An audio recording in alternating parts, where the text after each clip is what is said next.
അപ്പോ അങ്ങനെയാണ് കാര്യം. നമുക്കെല്ലാവർക്കും കൂടി ആ മരം വെട്ടുകാരനോട് പോയി സംസാരിക്കാം. അതെ, ഒരു പ്രാവശ്യം കൂടി പോയി സംസാരിക്കാം. അങ്ങനെ എല്ലാവരും കൂടി ആ മരം വെട്ടുകാരനെ കാണാൻ പോകുന്നു.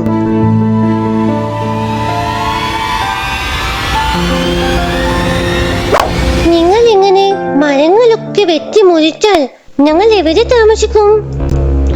നിങ്ങൾ ഇങ്ങനെ എന്നെ ശല്യം ചെയ്താൽ ഞാൻ കൂടുതൽ മരങ്ങൾ മുറിക്കും.